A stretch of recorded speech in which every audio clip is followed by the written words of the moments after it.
In the dim light of dusk, a young boy stood alone at the edge of a weathered street corner, where cracked sidewalks and faded storefronts framed a neighborhood that had long seen better days. His small hand gripped a cane, its tip resting lightly against the uneven ground, as if anchoring him to the world he could not see.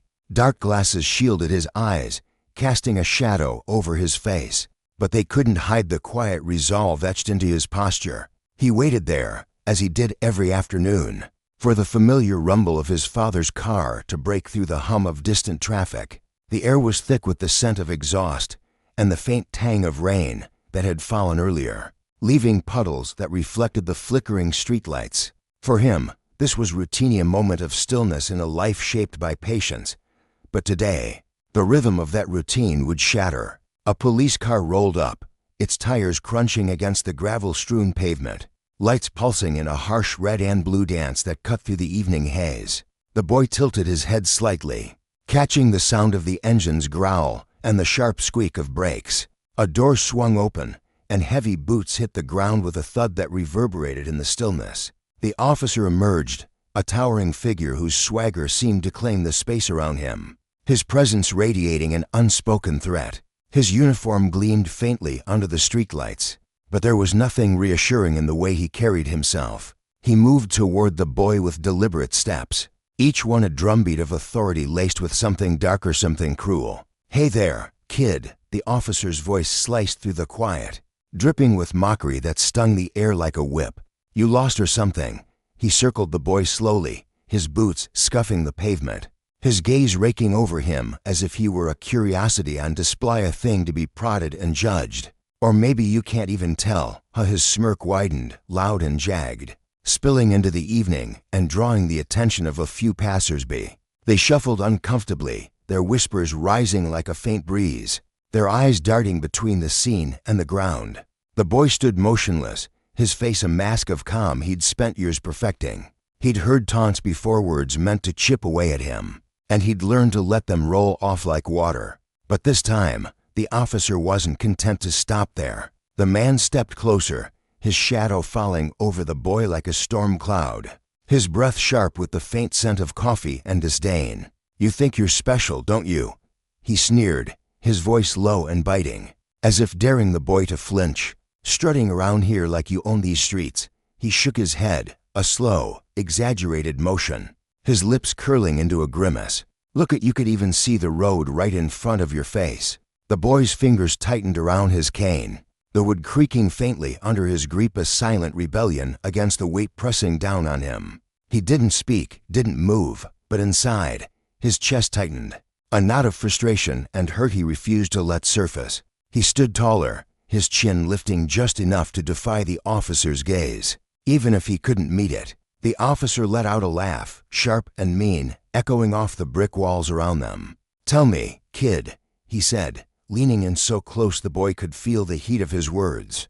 "How do you even know what people like me look like? You ever seen anything besides the back of your own hand? Or maybe you don't even know what that looks like."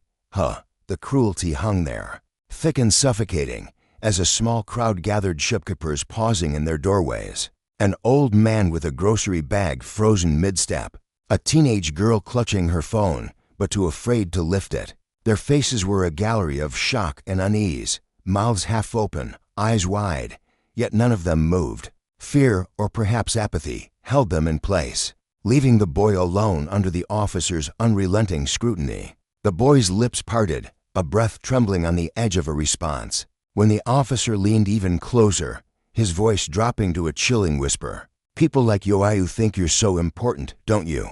But you're nothing. Just another nobody from this dump of a place, forgotten before anyone even bothers to remember." The words were a blade, cold and precise, meant to carve away every shred of dignity the boy held onto. His face remained steady, but a flicker of pain danced across it, a shadow of vulnerability he fought to bury deep.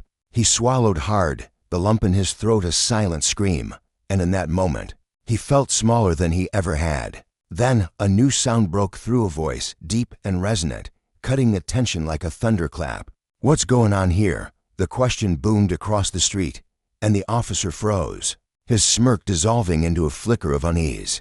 A man approached, his stride steady and purposeful.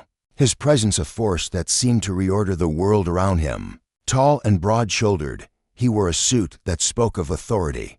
But it was the fire in his eyes that truly commanded attention. This was the boy's father, and as he drew closer, the crowd parted instinctively, their murmurs fading into a hush. "Nothing, sir," the officer stammered, snapping upright, his tone shifting from venom to a brittle, forced respect. He took a step back, his hands twitching at his sides, but the damage lingered in the air, the sting of his words, the echo of his sneer, the unprovoked venom he'd poured onto an innocent child.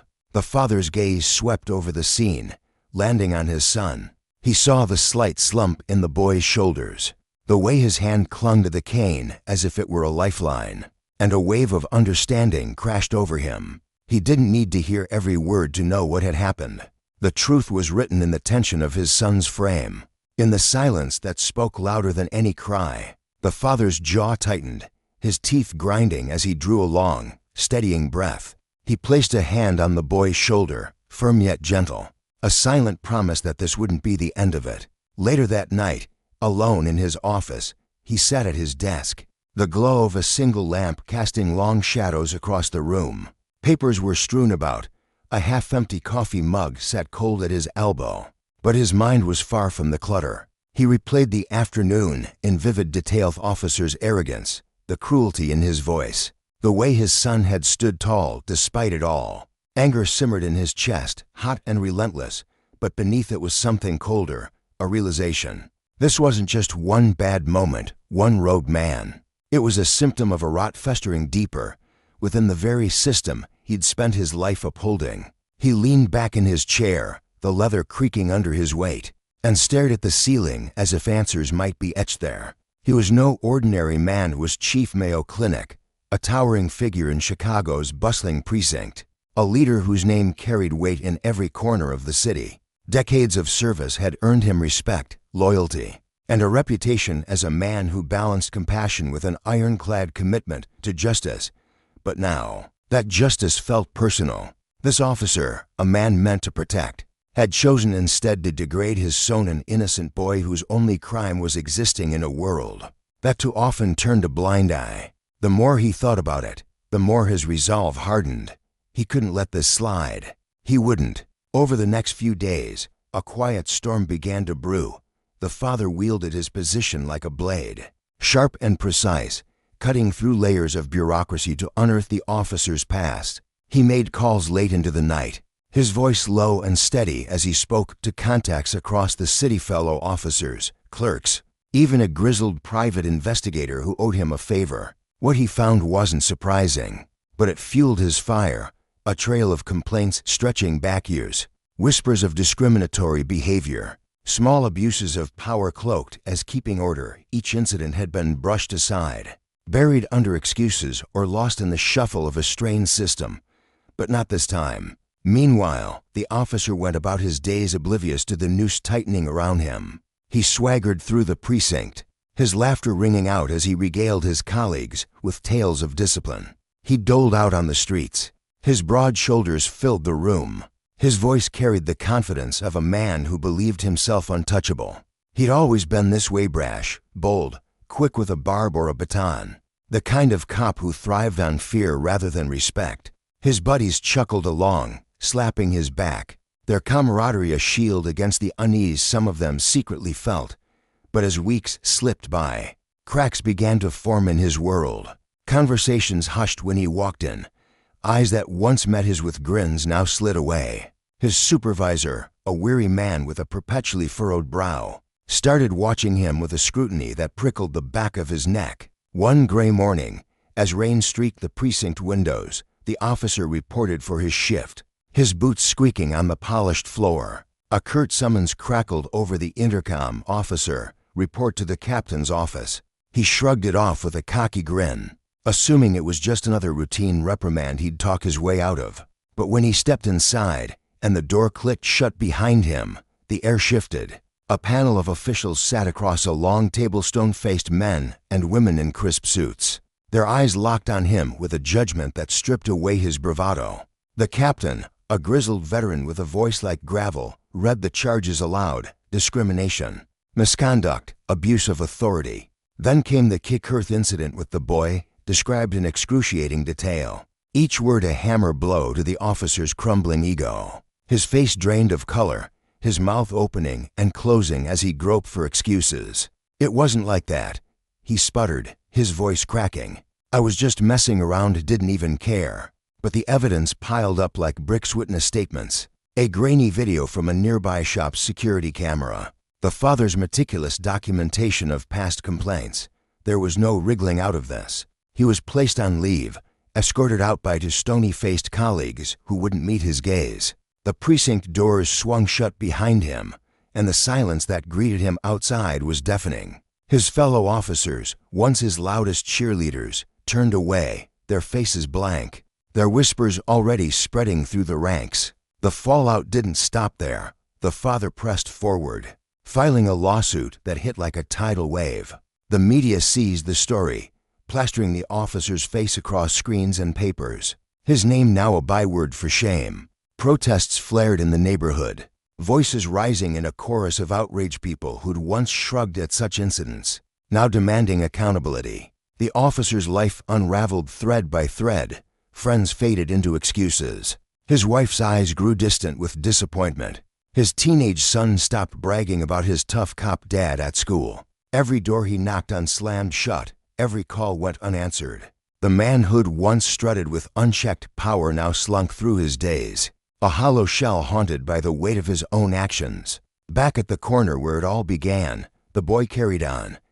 He stood there each afternoon, cane in hand, his quiet strength a testament to a resilience forged in fire. The sting of that day lingered, but so did the knowledge that justice, though slow, had found its mark. He didn't gloat, didn't revel in the officer's downfall, simply lived, his existence a defiance of every cruel word hurled his way. Around him, the community watched the officer's fall with a mix of awe and unease, a stark reminder that power, when twisted, carries a price. For the officer, the question loomed: could he claw his way back from this abyss, or would he forever bear the scars of his own making? For the boy and his father, the answer mattered less than the lesson etched into their lives. Justice, when rooted in truth, is a force no arrogance can outrun. On a crisp autumn afternoon, the air carried a faint bite as it swept through the bustling streets of the inner city. The golden hues of falling leaves danced lazily to the ground, their soft rustle blending with the symphony of urban life, low hum of traffic,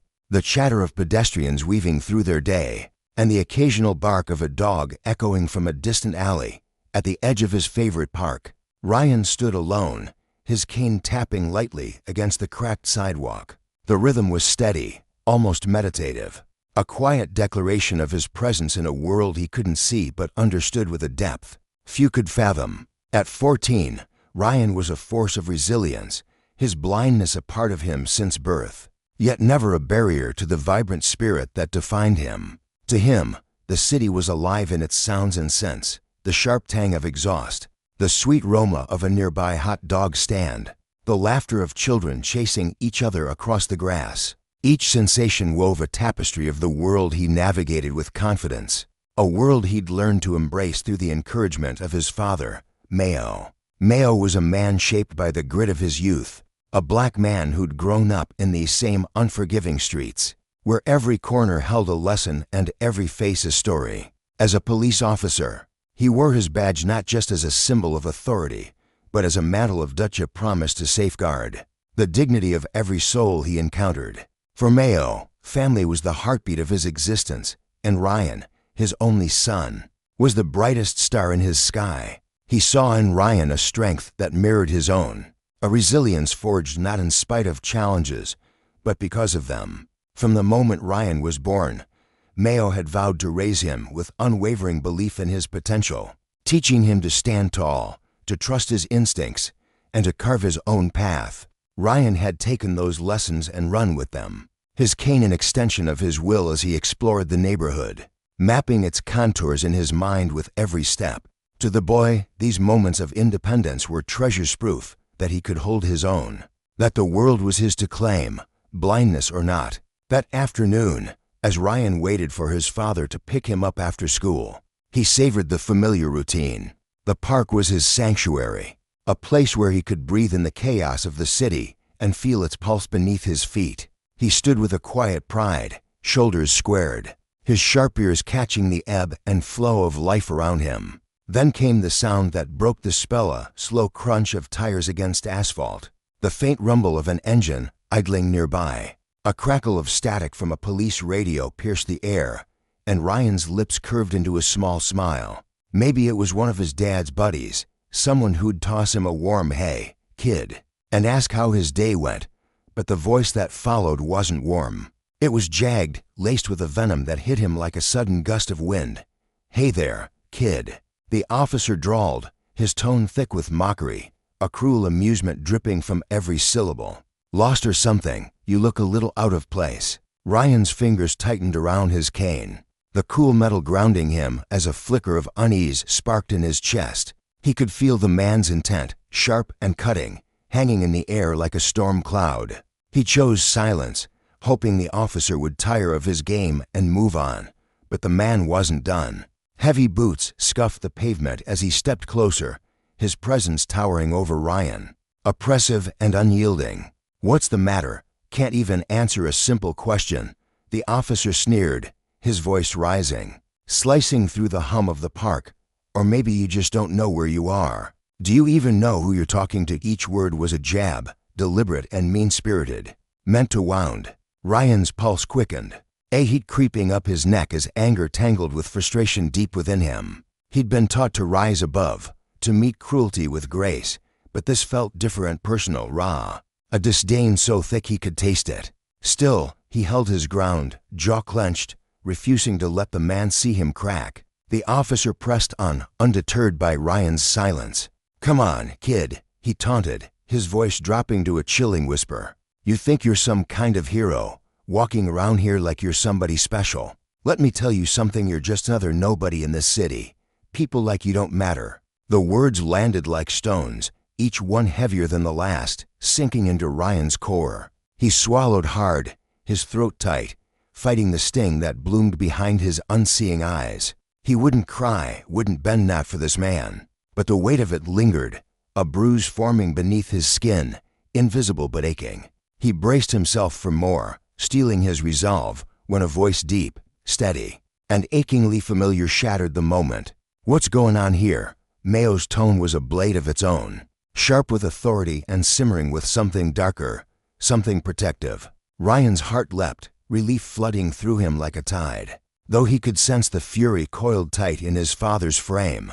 Mayo stepped forward, his polished boots striking the pavement with purpose, his presence a wall between Ryan and the officer. For the first time, the man faltered, his bravado crumbling as he straightened, eyes darting to Mayo's face. Recognition flashed there, and with it, a flicker of fear. "Nothing, sir," the officer stammered, his voice stripped of its earlier edge. Now small and unsteady, Mayo's gaze bore into him, unyielding. "This is my son," he said, each word deliberate, heavy with a warning that needed no elaboration. The air thickened with the unspoken promise of consequences. A father's love turned fierce and immovable. The officer shifted, his confidence replaced by a nervous twitch, muttering a half-hearted apology before retreating to his squad car. The door slammed shut, the engine roared to life, and he was gone, leaving only the echo of his cowardice behind. The ride home was cloaked in silence, a rare stillness that pressed against Ryan's ears. He could feel his father's anger, a quiet storm brewing beside him, though Mayo's hands gripped the steering wheel with a calmness that belied the turmoil within. For Mayo, the encounter replayed in his mind like a relentless looped sneer in the officer's voice. The subtle flinch in Ryan's posture, the way his son had stood tall despite it all. It gnawed at him, a wound that refused to close. This wasn't just about Ryan, it was about every kid who'd ever been diminished, every person whose worth had been trampled by someone hiding behind a badge. Mayo had seen the system's flaws up close, had lived them as a young man, and now, as a father and an officer, he felt the weight of its failures more keenly than ever. Justice, he knew, wasn't just a word, it was a fight, a reckoning for those who abused their power and left scars in their wake. In the days that followed, Ryan tried to shake the memory, to bury it beneath the rhythm of his routine, but it clung to him, a shadow that dimmed his usual spark. At school, his friends noticed the change of the way his laughter came less easily, the way he lingered on the edges of conversations, his wit dulled by a quiet resolve. They pressed him gently, their voices tinged with concern, but Ryan brushed them off with a shrug, unwilling to let the weight of that afternoon spill over onto them. He wanted to forget, to let the sting fade into the background, but it lingered, a reminder that kindness wasn't guaranteed, that the world could turn cold without warning. Alone in his room, he'd run his fingers over the smooth handle of his cane, tracing its familiar lines, searching for the steadiness it had always given him. Meanwhile, Mayo couldn't let it rest. Night after night, he sat at the kitchen table, the glow of a lamp casting long shadows across the room as he pored over files. His hands moved with purpose, flipping through complaints that had been brushed aside, reports that hinted at a pattern, a man who thrived on control, who preyed on the vulnerable with a smirk and a badge to shield him. This officer wasn't just a rogue, he was entrenched, a fixture in the precinct with allies who'd turn a blind eye to his sins.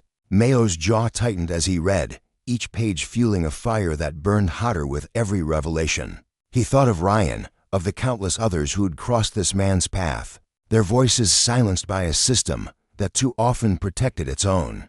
Justice demanded more than silence, it demanded action, a stand against the rot that festered beneath the surface. For the officer, life went on as if nothing had changed. He leaned against his squad car during breaks, trading laughs with his buddies, his arrogance unshaken. He was a weary man, with sharp features and eyes that glinted with a restless energy, always scanning for the next chance to assert himself. To him, power was a game, and people like Ryan were pawns, disposable, forgettable. He'd grown up in a different part of the city, where respect was earned through force, and he'd carried that lesson into his work, wielding his authority like a club.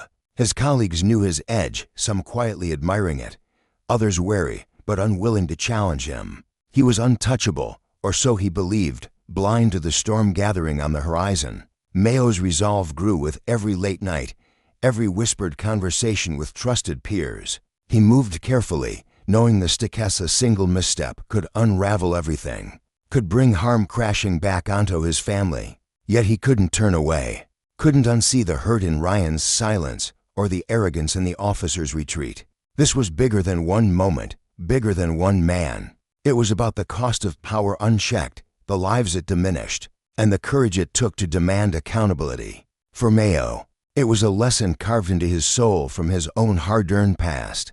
Justice wasn't handed out, it was fought for, step by painstaking step, until the scales tipped toward right. And for Ryan, it was a lesson still unfolding, a quiet strength taking root amid the ache, a belief that dignity, once claimed, could never be taken away. The wind howled faintly outside as Ryan stood alone on a cracked sidewalk, his silhouette sharp against the fading light of dusk.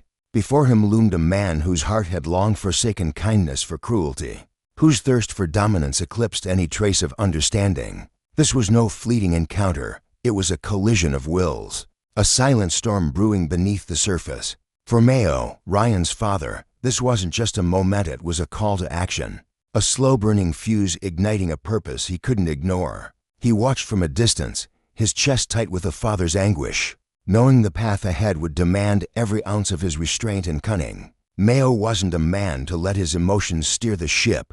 In his world, justice wasn't a wild swing of the fist but a meticulous dance, each step deliberate, each pause calculated. He'd bide his time, gathering the threads of evidence like a weaver at his loom, waiting for the precise instant when the tapestry of truth would unravel the officer's fouade. That man Paul Carter carried himself with a strut that screamed untouchable, his arrogance a shield he'd wielded too long. But Mayo knew shields could crack, and when they did, Carter would find no shadow deep enough to hide in. For now, Mayo held his tongue, his thoughts churning like a river beneath a still surface. Every move he made was measured, a chess player sliding pawns into place while the king remained blissfully ignorant. He understood that real justice is kind that endured record patience, a willingness to let the pieces fall slowly until they formed an unshakable whole. Standing in the dim glow of his office, surrounded by teetering stacks of files and the faint hum of a flickering bulb, Mayo felt the weight of his mission settle into his bones. A rare smile tugged at his lips, knit one of joy, but of resolve. This wouldn't just be payback. It would be a reckoning, a stark reminder that power, no matter how tightly gripped, couldn't outrun accountability. Days bled into nights as Mayo plunged deeper into his quiet crusade. The precinct buzzed around him, a hive of hurried footsteps and murmured conversations. But he moved through it like a ghost, steady, unhurried, his face a mask of calm. Beneath that facade, though, a fire smoldered.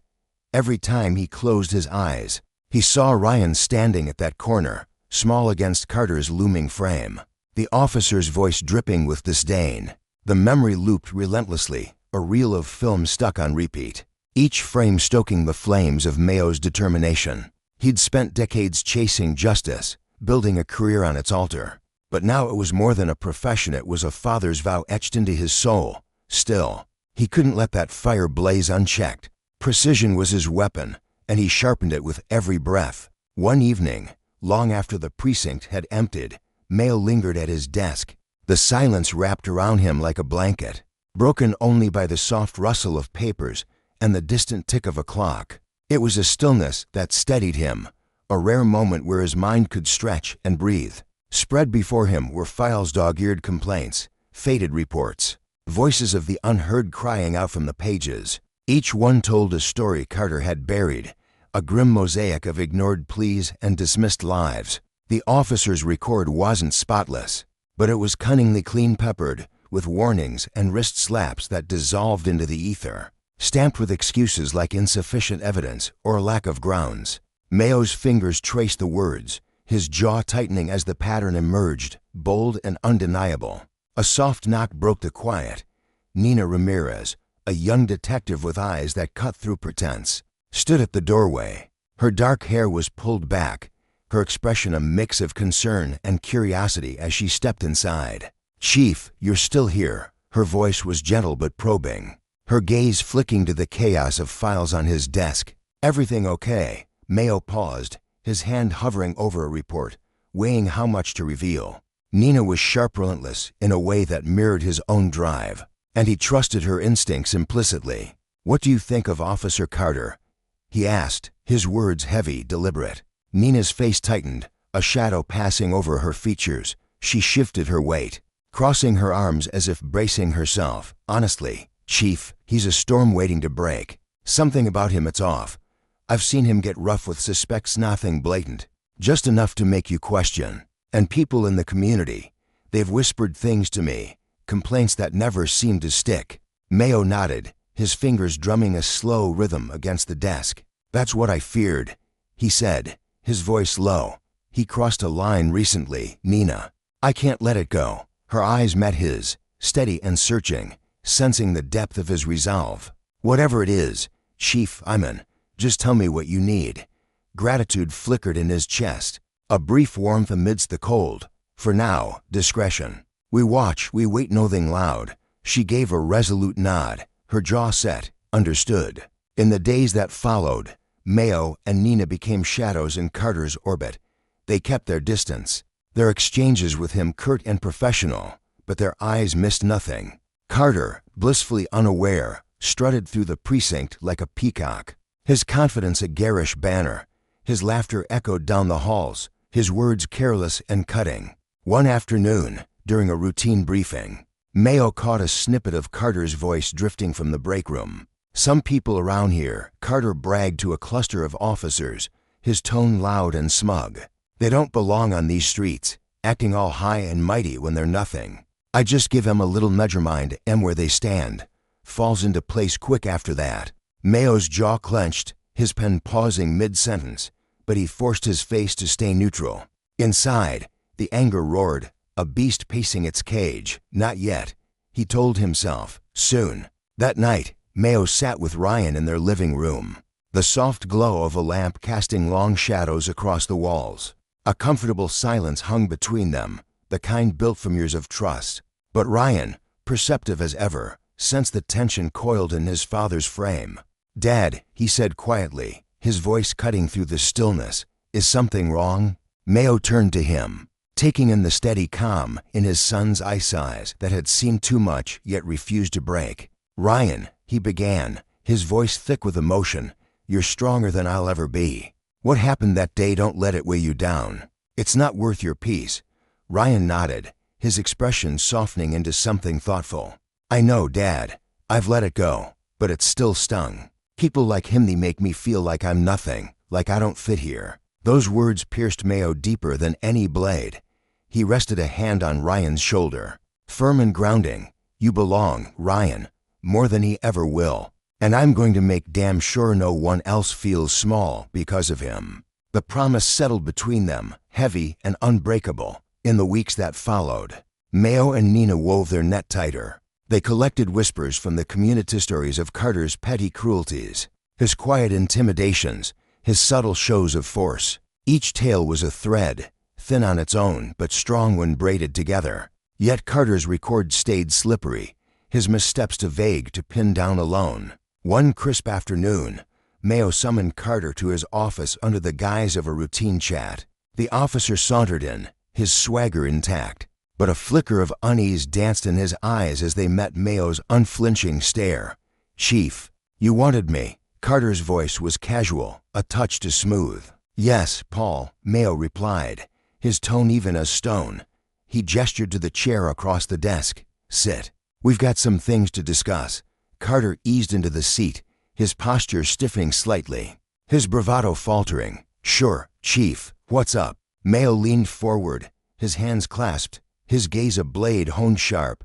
"There've been concerns, Paul, about how you handle yourself specifically with certain people in this community." Carter's eyes narrowed, a spark of defiance flaring. "Concerns? I do my job, Chief. Don't see the issue." Mayo didn't blink. "Your job is to serve and protect everyone equally. It's about respect, Paul, no matter who they are. You don't get to pick and choose."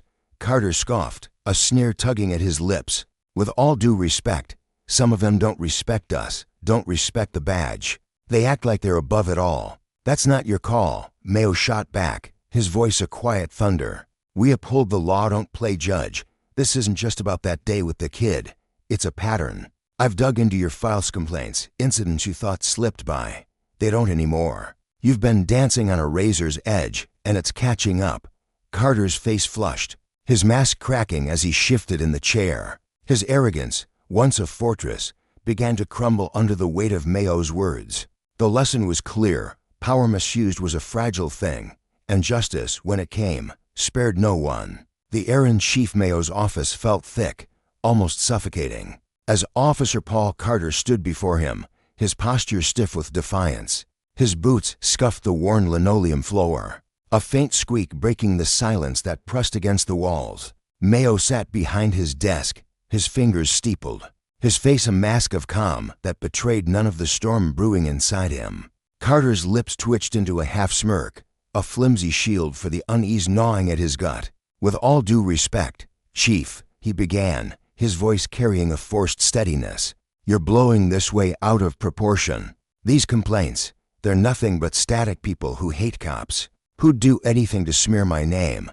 His words hung there, sharp and jagged, as if daring Mayo to strike them down. Mayo didn't flinch, his eyes, dark and piercing, locked onto Carter's, peeling back the layers of bravado with quiet precision. He leaned back in his chair, the old leather creaking under his weight, and let the silence stretch until it felt like a living thing between them. "Paul," he said at last, his voice low and measured, each syllable weighted with authority, "I'd suggest you choose your next steps very carefully. This precinct isn't your personal playground. It exists to serve every soul in the city, every single Onian. There's no space here for prejudice. This is your warning. Take it seriously." The words landed like stones in still water, rippling outward, and for a fleeting moment, Carter's mask slipped. A flicker of fear danced in his eyes, barely perceptible. But Mayo saw it, a hairline fracture in the armor Carter had spent years forging. Carter didn't respond right away. His jaw tightened, muscles twitching beneath the skin as he wrestled with the storm of emotions churning inside. Him anger, resentment, and something colder, something that tasted like dread. He turned on his heel, his heavy footsteps echoing as he stormed out, muttering curses under his breath. The door swung shut behind him with a soft thud, leaving Mayo alone in the dim light of his office. He exhaled slowly, his chest tight with the weight of what he'd just set in motion. Outside, Carter's muttered words faded into the hum of the precinct, but that fleeting glimpse of fear lingered in Mayo's mind. It was a beginning, a tiny chink in the wall of arrogance Carter had built around himself, and Mayo knew it was only the first step on a long, treacherous road. In the days that followed, the precinct buzzed with an undercurrent of tension, a subtle shift in the air that everyone felt but no one named. Carter moved through the halls with a new wariness, his usual swagger dulled by the shadow of Mayo's words. His broad shoulders, once squared with unshakable confidence, now seemed to carry an invisible burden. Colleagues who'd once slapped his back with easy camaraderie now kept their distance, their sit-along glances a mix of curiosity and caution. He felt a slow unraveling of the power he'd wielded so effortlessly, and it gnawed at him, a relentless itch he couldn't scratch. But restraint didn't come naturally to Carter. Beneath his newfound caution, frustration simmered, bubbling up like magma beneath a thinning crust, waiting for its moment to erupt. That moment came one humid evening when a call crackled over the radio, pulling Carter to a neighborhood where the streets were narrow and the houses leaned close, as if sharing secrets. It was a tight-knit black community, a place where trust was hard-earned and memories ran deep. Carter rolled up in his patrol car, tires crunching over gravel, his chest puffed out with the bravado that had always been his shield. But this time, the air felt different, charged, electric. Faces turned toward him from porches and stoops, eyes hard and unyielding. Stripped of the deference he'd come to expect, word had spread like wildfire through the community, whispers of his actions carried on the wind. And now they knew him not as the untouchable enforcer, but as a man whose reputation was fraying at the edges. A young man stepped forward, his frame lean but steady, his gaze locked on Carter with a defiance that made the officer's skin prickle. "Thought you'd be long gone by now, Officer Carter," he said, his voice smooth and firm, cutting through the evening stillness like a blade. Around him, others watched, their silence a chorus of agreement. "Folks around here don't forget easy." The words were simple, but they carried a weight that hit Carter square in the chest. His face twisted, a snarl rising as he fought to keep his footing on the shifting ground beneath him. "Watch your tone," he snapped, his voice cracking with barely contained rage. "I'm still an officer, and I'm here to keep the peace." The young man didn't flinch. Instead, he let out a laugh, sharp, bright, and fearless, a sound that sliced through Carter's bluster and left him exposed. "Peace?" the man said, his eyes narrowing. "People like you don't bring peace. You bring fear." Carter froze, his fists curling at his sides, knuckles whitening as he battled the urge to lash out. The words cut deeper than he'd ever admit, piercing the core of the identity he'd built out. Respected, untouchable.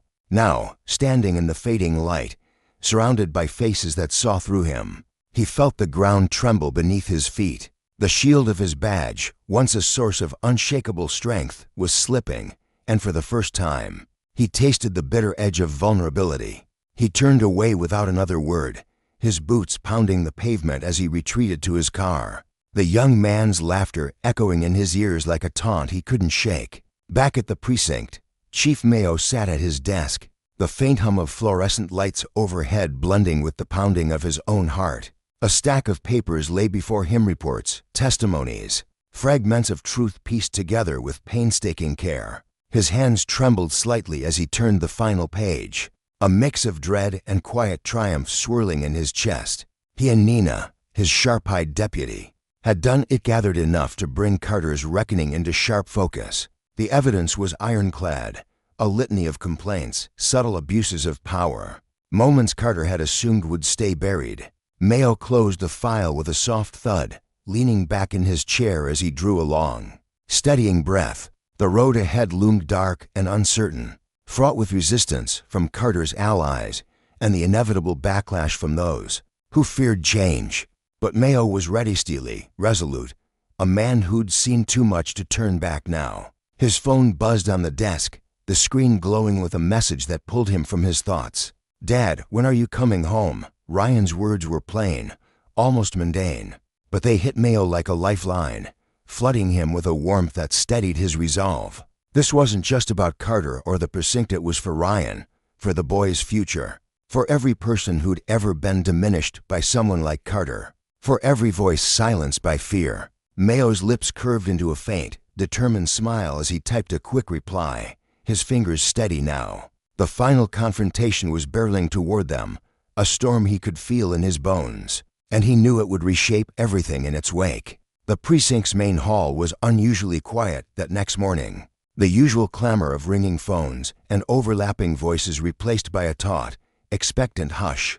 Officer Carter stood near the coffee machine, his fingers flexing nervously at his sides, the bitter scent of burnt grounds mingling with the sweat beading on his brow. Around him, the air crackled with unspoken tension. Colleagues moved past with clipped nods, their eyes darting toward him then away, some curious, others cold as ice. His chest tightened, a vice of unease squeezing his ribs.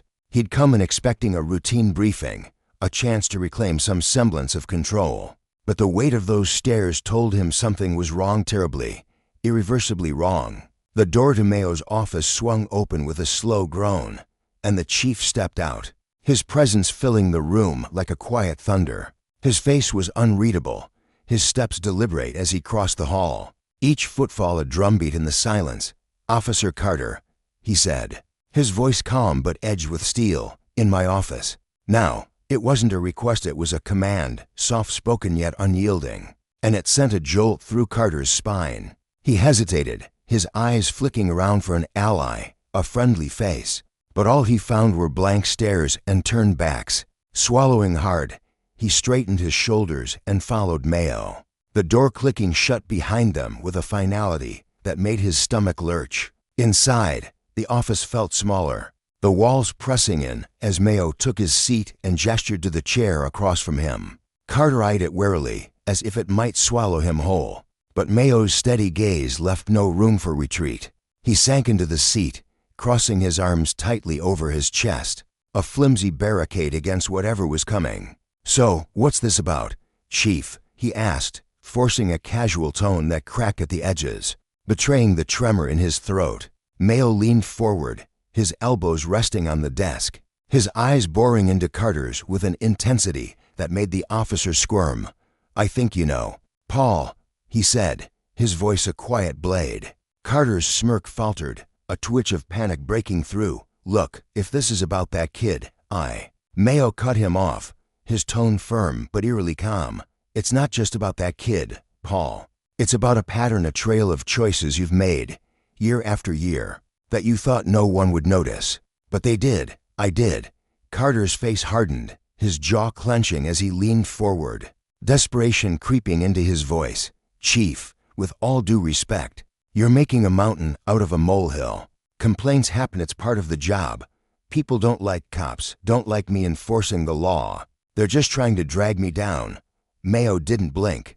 "I've seen your record, Paul. It's not just noise, it's a history, a dangerous oni, and it ends now. This precinct stands for justice, not power trips. Consider this your wake-up call." The words crashed over Carter like a wave, stripping away the last threads of his composure. His face flushed red, then pale, his hands balling into fists as he shot to his feet.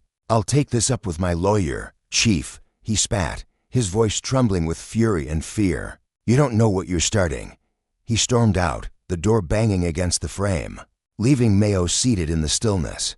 The chief's expression didn't waver, head planted the seed, and now he'd watch it grow, no matter the cost. In the days that followed, the precinct became a pressure cooker, the air thick with whispers and sit-along glances. Carter's allies huddled in corners, their voices low and urgent, but their support felt hollow, crumbling under the weight of Mayo's resolve. Nina, the deputy with a mind like a steel trap, moved through the halls with quiet purpose, her clipboard a weapon as she gathered the final threads of evidence. The mayor's office called a meeting, the summons hanging over the precinct like a storm cloud, and Mayo felt the tide turning. Justice wasn't just an ideal, it was a reckoning, a consequence for those who'd mistaken power for a right. And as Carter's world began to fracture, Mayo stood firm, ready to see it through, knowing that the lessons carved from this fight would echo far beyond these walls. The air in the mayor's office felt thick with tension as Mayo stepped inside, his boots echoing faintly against the polished hardwood floor. The mayor sat behind her imposing desk, her posture rigid yet composed, her eyes fixed on him with an intensity that betrayed her carefully measured tone. "Mayo," she began, her voice steady as if rehearsed.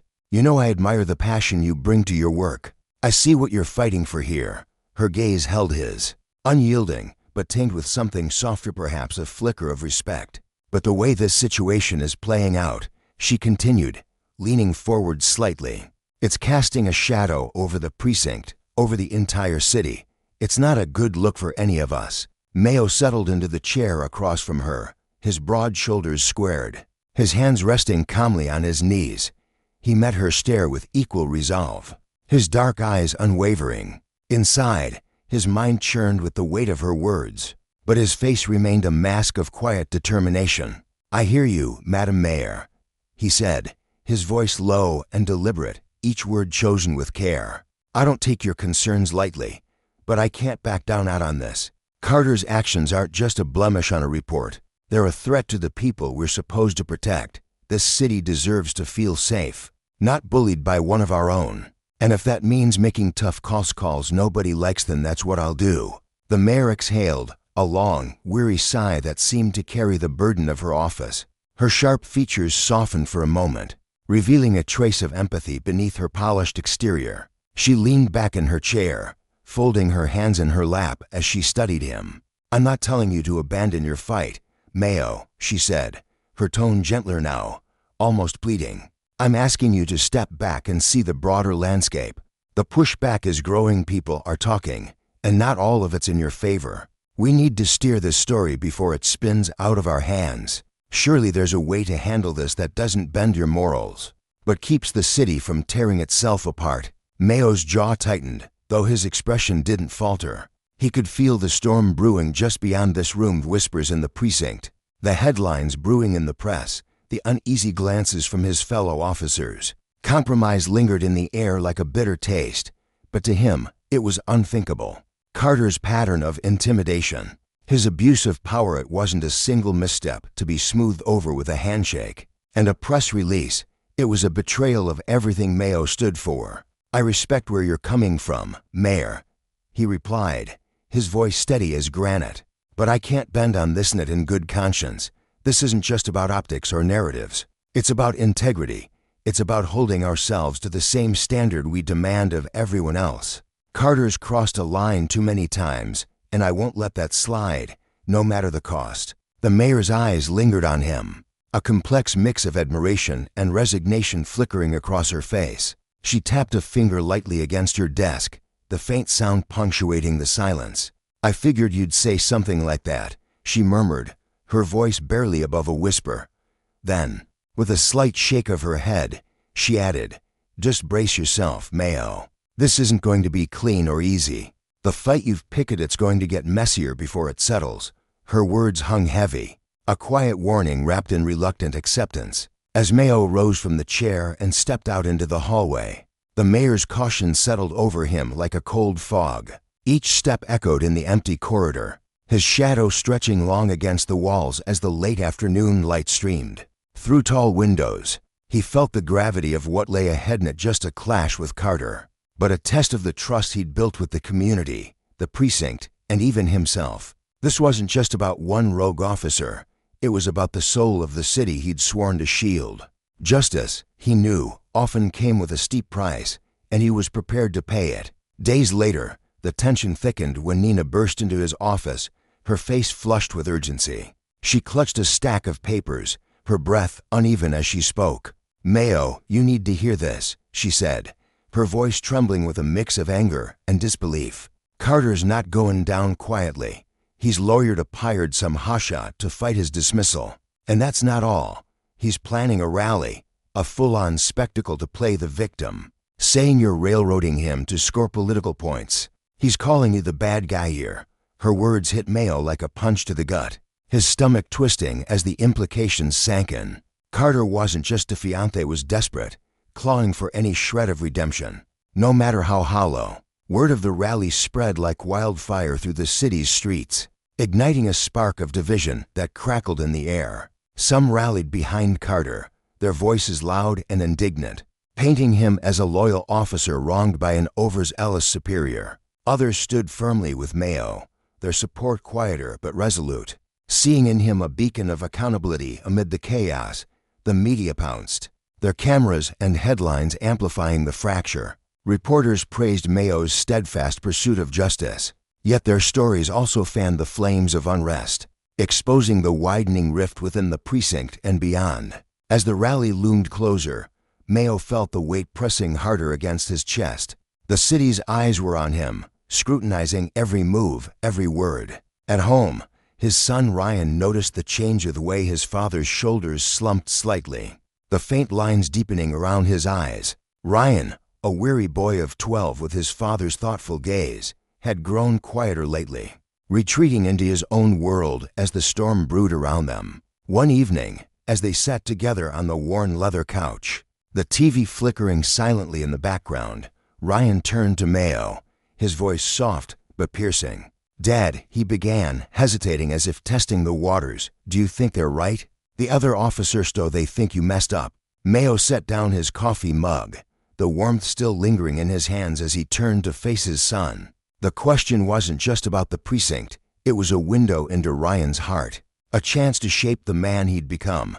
Mayo took a slow breath, choosing his words with the care of a craftsman. "Some of them do, Ryan," he admitted, his tone even but heavy with truth. "They think I pushed too hard, went too far. But they didn't see what I saw in Carter, not just one slip-up, but a trail of choices that hurt people. It's not about being liked, son. It's about doing what's right, even when it's the loneliest road." Ryan's brow furrowed, his young face etched with a seriousness beyond his years.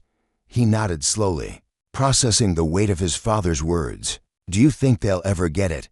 he asked, his voice barely above a whisper. Mayo sighed, resting a hand on Ryan's shoulder, feeling the fragile strength beneath his son's small frame.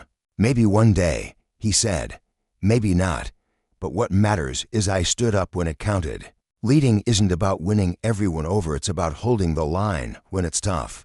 Justice doesn't bend for applause." A quiet spark flared in Ryan's eyes, a resilience that mirrored Mayo's own. "You're showing them change can happen, Dad," he said, his voice soft but firm. "By not giving up, you're already making things different. That's what the world needs, people who don't back down." Mayo's chest swelled with pride, a faint smile tugging at his lips. "And so are you, Ryan," he replied, his tone warm. "You're making a difference just by being Yalby, asking the hard questions." Meanwhile, Carter's bitterness festered like a wound left untreated. He threw himself into the rally, his voice booming over the crowd as he stood on a makeshift stage in the town square, the late afternoon sun casting long shadows across the pavement. He waved his arms, his face flushed with a mix of defiance and desperation, painting himself as a martyr, a steadfast officer betrayed by a vindictive system. But Mayo watched from a distance, leaning against a lamppost with his arms crossed, his expression unreadable. The crowd's cheers were loud, but they rang hollow to him. Carter's words were a flimsy shield, crumbling under the weight of his own actions. The rally ended in a haze of unresolved tension, the air thick with shouts and murmurs as people dispersed into the dusk. Mayo turned away, his boots crunching against the gravel as he walked home, a quiet strength steadying his steps. He knew the divide wouldn't heal overnight. Justice rarely worked that fast. At home, as he and Ryan sat together again, the boy's voice broke the stillness. "Dad, did it go how you thought it would?"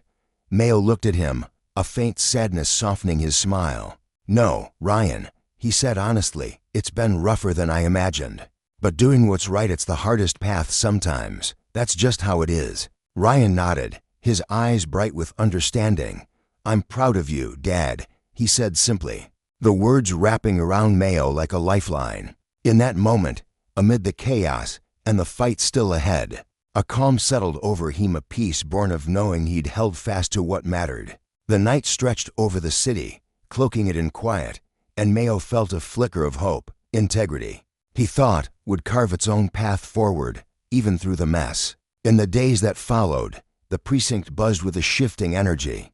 Carter's supporters had shouted their piece, but their fire dimmed as the truth clawed its way into the light. The media, sensing the tide turning, dug deeper, airing stories from those who'd suffered under Carter's heavy handshakers, bullied into silence. Families intimidated in their own homes. Each voice added weight to Mayo's stand, a chorus of the once voiceless now rising loud and clear. The community, hesitant at first, found courage in his example, their whispers growing into a collective demand for accountability. Carter's rallying cry faded, his stage emptying as the crowd thinned. His lawyers' polished arguments unraveled against the mounting evidence. Testimonies, records, a trail of misconduct too long ignored. Colleagues who'd once shrugged off his behavior now stepped back, their silence a tacit admission of the truth they'd avoided.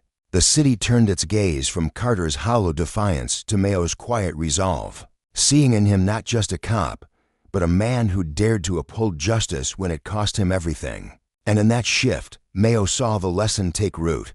Power abused would falter, but integrity endured, a truth as old as time, reborn in the city's streets. The echoes of Mayo's triumph rippled through the precinct and spilled out into the streets, a sound that carried both the thrill of victory and the sting of sacrifice. For Mayo, the vindication was a double-edged sword, sharp with satisfaction, yet heavy with the bitter aftertaste of what it had cost him. The fight for justice had not been a clean neat had scraped against every belief he held dear, leaving scars on his soul. He had stood firm, but the weight of the division within the precinct pressed down on him like a storm cloud that refused to break. Colleagues he'd once called friends now turned their backs, their eyes glinting with betrayal as they whispered about his choices. It was a burden that clung to him, a shadow that stretched long and dark across his every step. Yet Mayo never faltered. He knew, deep in his bones, that he had chosen the right path, not just for the people he swore to protect,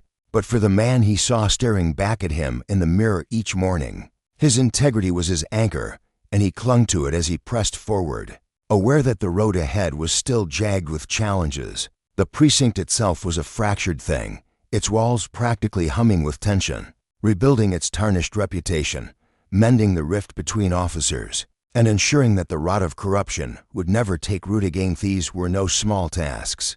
Mayo could feel the enormity of it settling into his shoulders as he sat at his desk.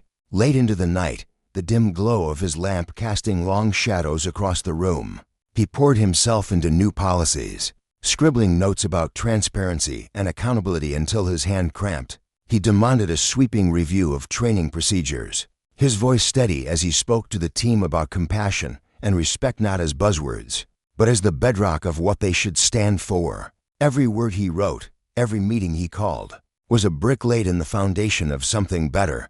He knew it wouldn't happen quickly. Change like this was a slow burn, a fire that needed tending, but he was determined to see it through. Meanwhile, Ryan, Mayo's son, was finding his own footing in the world, his spirit ignited by the quiet strength he'd watched his father wield. The Bueno, the young man, had always carried a certain gravity, a wisdom that seemed to glow behind his unseeing eyes. Inspired by Mayo's resolve, Ryan began stepping out from the edges of their small community and into its heart. He tagged along to local meetings, his presence beside his father steady and unshakable. His voice, once soft and hesitant, grew into something powerful, a force that cut through the chatter of crowded rooms. Standing tall despite the blindness that had shaped his life, Ryan spoke with a clarity that drew people in. He'd faced down adversity, not just the darkness of his own world, but the sharp edges of prejudice that had tried to box him in, and he'd come out stronger. At town hall gatherings, he shared his story, his words painting vivid pictures of struggle and triumph. He urged the younger faces in the crowd to rise up, to fight for what was right even when the odds loomed large and daunting. His resilience struck a chord, reverberating through the listeners like a bell tolling for hope. To them, Ryan wasn't just a blind kid who'd overcome. He was proof that real courage lay not in fists or sight, but in the heart's refusal to bow. Mayo watched this transformation with a swelling pride that warmed him from the inside out. He'd always hoped to equip Ryan with the tools to face the world's roughness, but this was beyond anything he'd dared to dream. Seeing his son step into a role of leadership, hearing his voice lift others up, filled Mayo with a joy so deep it ached. Ryan wasn't just his boy anymore. He was a torch-bearer, a living testament to what could bloom when someone refused to let silence smother them. But even as Mayo basked in his son's light, the cost of his own battle gnawed at him. The precinct was a simmering pot, ready to boil over. The officers' misconduct, Carter's reign of arrogance and abuse hadn't been a lone blemish. It was a festering wound, a sign of a sickness that ran deeper than one man. The air crackled with tension between those who stood by Mayo's decision to oust Carter and those who still clung to loyalty for the disgraced officer. It wasn't just about principles anymore. It was personal. Old friendships had splintered, and the fault lines ran jagged through the ranks. Healing it would take more than rules on paper. It would take time, patience, and a willingness to face ugly truths. One crisp afternoon, as Mayo hunched over yet another stack of reports, preparing for an internal meeting that promised to be as contentious as the last, his phone buzzed with a summons to the mayor's office. He straightened his tie, his stomach tightening with a mix of dread and resolve, and made his way across town. The mayor's office was a stark contrast to the precinct's chaos-polished wood. Soft light streaming through tall windows, and a quiet that felt almost oppressive. She sat behind her desk, her face etched with a seriousness that made Mayo's pulse quicken. "Mayo, we need to talk about the next steps," she said, her voice like steel wrapped in velvet. This case, Carter's fall, the rally, the media storm, it's stirred up a hornet's nest. People are asking hard questions. They want to know how we stop this from happening again. They're wondering if the system can even be fixed. Her words hung in the air, heavy with expectation. Mayo sank into the chair across from her, his mind racing. She was right, this wasn't just about Carter anymore. That man's actions had been a spark, igniting a fire that now threatened to consume the whole structure of law enforcement in their city. Carter's unchecked behavior, tolerated for far too long, pointed to a culture that had grown complacent, even complicit. "I've been thinking about that a lot," Mayo said, his tone calm but firm. "Punishing one officer isn't enough.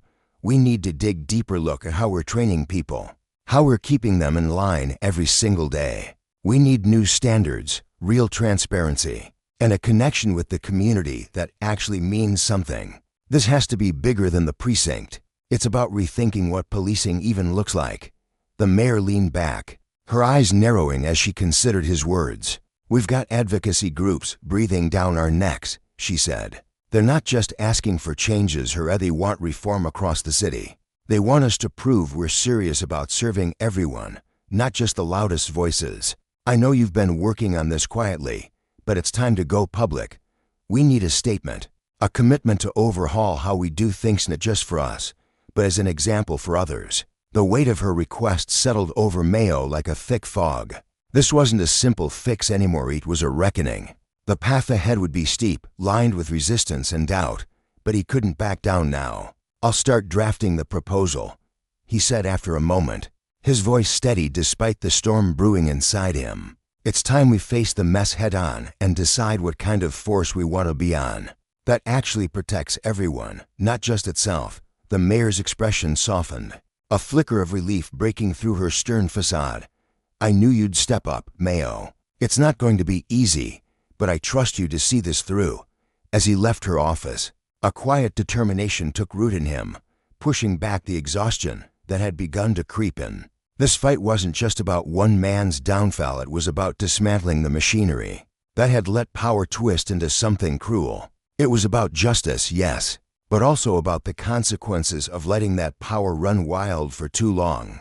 That evening, as the city lights flickered to life outside their modest home, Mayo and Ryan sat together in the living room, the day's events still buzzing between them. The quiet was a comfort, a rare pause in the whirlwind. Ryan shifted in his seat, his brow furrowed with thought. "Dad," he said softly, his voice carrying a weight Mayo hadn't heard before. "Do you think people can really change?" The question landed like a stone in Mayo's chest, stirring up a swirl of hope and doubt. He turned to his son, studying the way Ryan's face tilted toward him, waiting. "I think they can, Ryan," he said at last, his words measured. "But it's not easy. They have to look their mistakes square in the eye and fight to make things right. That takes guts more than most people have, sometimes. Ryan nodded, a faint smile tugging at his lips as understanding settled over him. I guess that's why some never do, he murmured. Mayo reached out, resting a hand on his son's shoulder, feeling the strength there. Maybe. But you've already shown what's possible, and I know you'll keep showing them. In that shared silence, Mayo felt the enormity of the work ahead, but also the spark of possibility. The journey was just beginning, a long climb toward something better. With Ryan beside him, he felt a surge of readiness, a belief that they could face whatever came next. As night draped the city in its velvet hush, a fragile hope bloomed in Mayo's chest, a vision of a future where justice wasn't just a word, but a living thing, woven with integrity and compassion.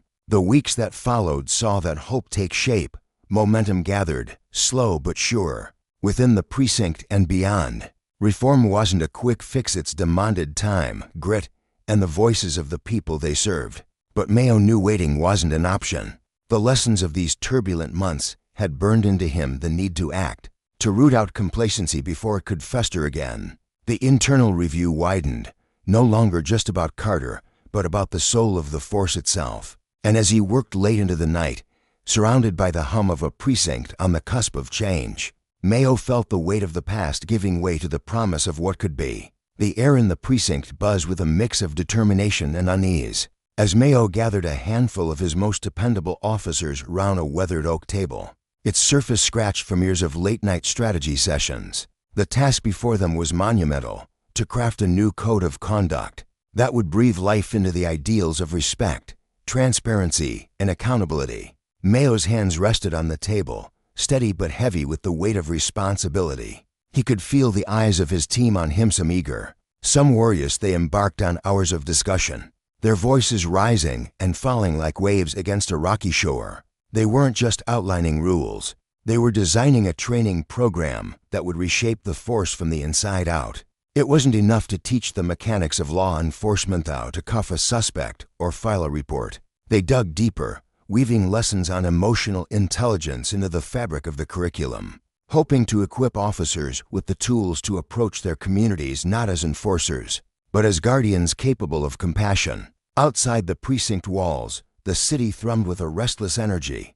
The public, emboldened by whispers of reform, watched with a cautious hope that flickered like a candle in a drafty room. Mayo felt the pressure bearing down on him, a constant ache in his chest.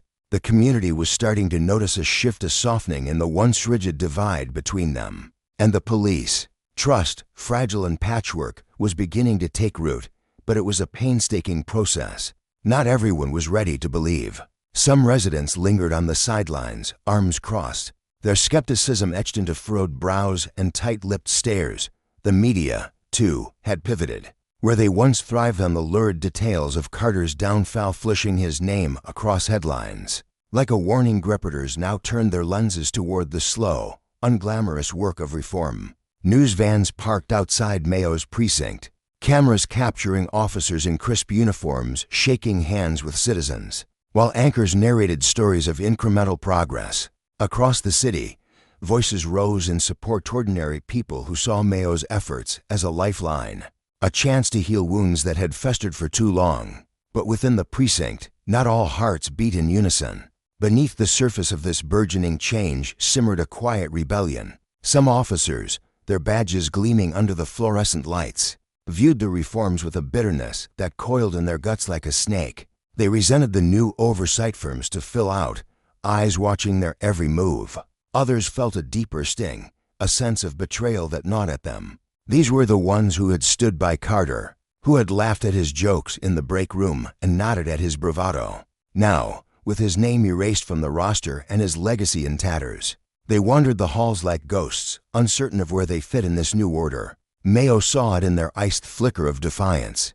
The slump of shoulder sand knew the real fight lay ahead. He couldn't just rebuild trust with the public. He had to mend the fractured spirit of his own team. This wasn't about picking sides or casting out the dissenters. It was about lifting the entire system from the muck of its past mistakes, about proving that justice wasn't a weapon to wield, but a promise to uphold. To bridge that chasm, Mayo rolled up his sleeves and called for a series of town hall meetings, not just for the officers, but for their families too. He wanted everyone to have a voice, to air their fears and frustrations in the open. The first gathering unfolded in a cramped community center, the air thick with tension and the faint scent of burnt coffee. Officers shuffled in, their arms folded tight across their chests, boots scuffing the linoleum floor. Wives and husbands lingered near the back, clutching paper cups, their whispers a low hum beneath the fluorescent buzz. Questions hung heavy in the room. What did these new policies mean? Would they be forced to bend in ways that felt unnatural, that stripped away the armor they'd worn for years? Some voices cracked with anger, others trembled with doubt.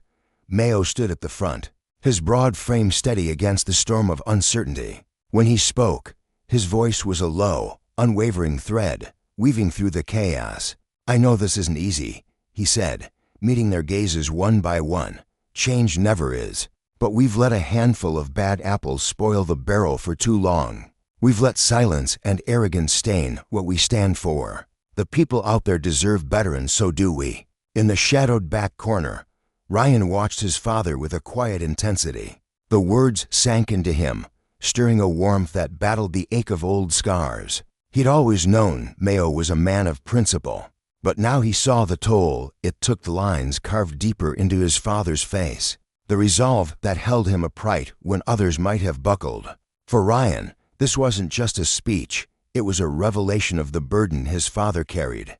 Growing up, he'd idolized Mayo's strength, but now, as a young man forged by his own trials, he understood its cost. Ryan had become a fixture in the community, his voice ringing out at meetings where he championed fairness and accountability. His presence carried a weight, born of experiencia nights spent grappling with the fallout of Carter's actions, of days spent rebuilding his own sense of worth. When he spoke, people listened, not because he demanded it, but because his words were laced with the raw truth of someone who'd walked through fire and come out stronger. Weeks stretched into months, and Mayo's vision began to solidify. The precinct hummed with a new rhythm, fewer grievances filed, fewer glares exchanged between officers and citizens. Pride flickered in the eyes of those who'd embraced the reforms. Their shoulders squared as they walked the beat. For the first time in years, the building felt alive with purpose, its brick walls echoing with the quiet dignity of integrity reclaimed. Meanwhile, Carter's world crumbled further with each passing day. His appeal, a desperate grasp at redemption, had crashed against the mountain of evidence stacked against him, recordings, witness accounts, the undeniable trail of his abuse. Once a towering figure in the community, he now shuffled through life as a shadow. His name a cautionary tale whispered in diners and barbershops. Work eluded him. No department would touch a man so thoroughly disgraced. His old allies had scattered, leaving him to bear the weight of his arrogance, a lonely burden that once propped him up, but now dragged him into the dirt. For Mayo, Carter's fall wasn't the triumph. The real victory lay in the slow unfurling of change, the way a mother no longer flinched when a patrol car rolled by, the way an officer paused to listen instead of bark orders. Justice, he knew, wasn't a single battle won, but a war waged daily, with every choice, every conversation. One evening, as the sun dipped below the skyline, painting the city in hues of gold and amber, Mayo sat on the porch with Ryan. The creak of the wooden boards beneath them was a familiar comfort, a tether to simpler times. He turned to his son, his voice soft but thick with emotion. "You know, Ryan, I never imagined I'd be steering a precinct through something like this. It's been brutal nights I couldn't sleep, days I doubted every step. But seeing the community knit itself back together, seeing people believe in us again, it's worth every second." Ryan's smile was small but genuine, his eyes reflecting the fading light. "I see it, Dad. It's not just about the precinct. It's about the streets, the people, their trust, their hope. You're showing them what's possible." As the stars blinked into view, Mayo's thoughts drifted to the road ahead. There would always be more to do, more wounds to mend, more skeptics to sway. But he wasn't alone anymore. His officers, his community, his Sunthi were all in this with him, bound by a shared belief that even the hardest changes could take root with enough grit and heart. Across the city, the work pressed on. Town halls became a cornerstone. a space where residential teachers, single moms poured out their stories, their suggestions, their cautious optimism. Officers who'd once bristled at the reforms now saw the difference in the faces they served, the gratitude that replaced suspicion. Mayo launched a mentorship program, pairing seasoned veterans with wide-eyed recruits, their conversations spilling over coffee cups and late-night shifts. It was a small thing, but it built bridges where walls had once stood, fostering a culture where accountability wasn't a punishment, but a pact. In the end, the lesson wasn't just about Carter's ruin or the precinct's revival. It was about the cost of power unchecked, the way it could rot a man from the inside, leaving nothing but a hollow shell in the slow, steady power of justice to right those wrongs. Mayo and Ryan, side by side, faced the future with eyes wide open, knowing the fight would never end. But they were ready, armed with the unshakable truth that integrity could light even the darkest corners, and that every step forward, no matter how small, was a victory worth claiming. In the heart of a bustling city, where the echoes of sirens often drowned out the voices of its people, a quiet revolution was brewing. Young officers, fresh-faced and eager, stepped into a program that demanded more than just obedience. Sight asked them to look inward. They were pushed to unravel the tangled threads of their own assumptions, to hold up a mirror to their biases, and to wrestle with the uncomfortable shadows cast by the history of policing in their community. For some, it felt like a personal attack, a spotlight on flaws they hadn't even known they carried. Others resisted, their arms crossed and jaws tight, unwilling to let go of the certainty that had guided them thus far. But for those who leaned into the challenge, like Officer Mayo, the shift was undeniable. He could feel it in the air at the precinct, a softening, a slow thaw in attitudes that had once been as rigid as the steel bars of a cell. Out in the streets, Mayo's son, Ryan, was carving his own path. At just 15, he'd seen more than moments of raw injustice that had once left him silent, his thoughts churning beneath a mop of dark hair.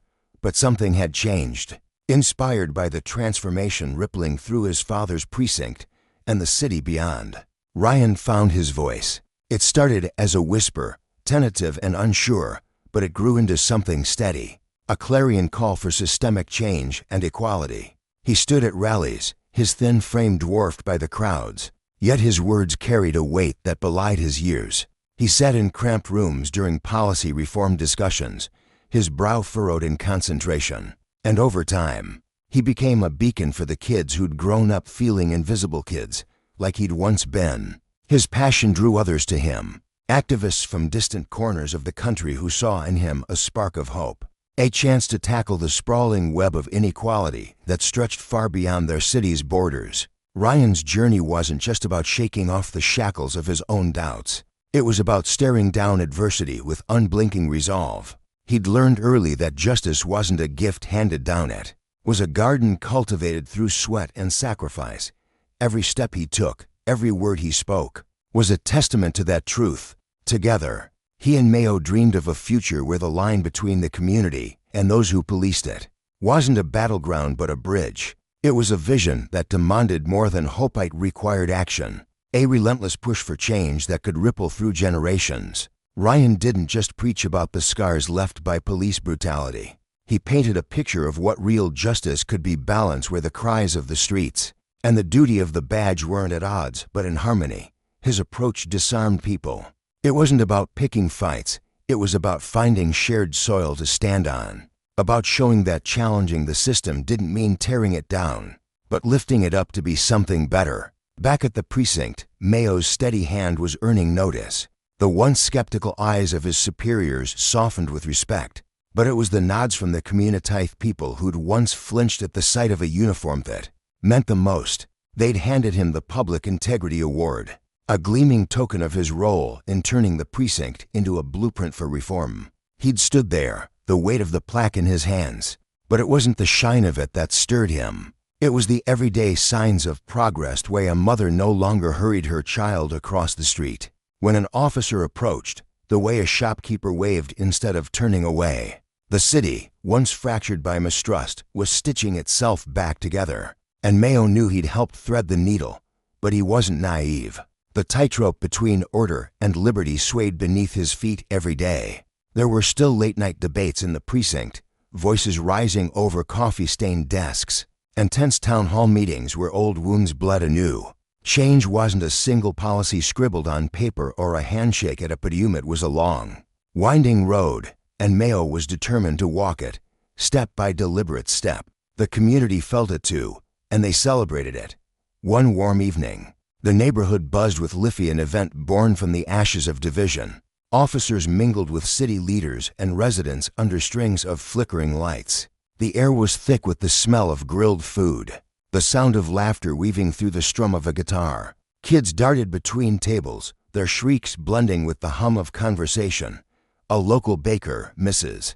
Torres, who'd once shuttered her shop at the sight of a patrol car, now pressed a warm empanada into Mayo's hand with a grin. Speeches rang out, heartfelt and halting, as people recounted the journey so far. Ryan took the stage, his voice steady as he spoke of the work still ahead, and the crowd leaned in, hanging on his every word. Beneath the joy, though, there was a quiet gravity. This wasn't a finish line, it was a milestone, a moment to catch their breath before pressing on. Mayo stood at the edge of it all, his arms slung around Ryan's shoulders, the sunset painting the sky in hues of gold and pink. His chest tightened as he looked out over the sea of face people who'd once been strangers, now bound by something stronger than fear. He thought back to the nights he'd lain awake, the doubts gnawing at him like a persistent ache. Had it been worth the arguments, the sit-along glances from colleagues, the exhaustion that settled into his bones? But here, with Ryan beside him, the answer was clear. The boy glanced up, his eyes bright with a mix of pride and mischief. "We did good, didn't we, Dad?" he asked, his voice soft but sure. Mayo's throat thickened, emotion swelling until it threatened to spill over. "Yeah, Ryan," he managed, pulling his son a little closer. "We did." It was a fleeting exchange, just a heartbeat in the grand sprawl of their story. But it carried the weight of every struggle they'd faced. The sleepless nights, the hard-fought talks, the victories that felt too small until they stacked up into something Ralph he'd built more than a bond between father and son. They'd forged a lifeline between the precinct and the streets, between those who wore the badge and those who'd once seen it as a threat. Mayo knew the road ahead wouldn't be smooth. There'd be more battles, more moments of doubt, more voices demanding to be heard. But for the first time in years, peace settled over him like a well-worn coat. They'd clawed their way to progress, and they'd keep going together. The lesson here wasn't just about change. It was about justice, hard-earned and fiercely guarded. Mayo and Ryan had seen what happened when power flexed too hard, when it crushed instead of lifted. They'd felt the sting of a system that could grind people down if left unchecked. But they'd also proven that power could be wielded differently, tempered with accountability, shaped by compassion and held to a higher standard. As the last rays of sunlight dipped below the horizon, they walked off into the dusk, side by side, their shadows stretching long and steady. The future loomed large, full of unknowns, but it shimmered with possibility. They'd laid a foundation, not just for themselves but for everyone who'd come after. A testament that even the heaviest systems could shift on determined step at a time.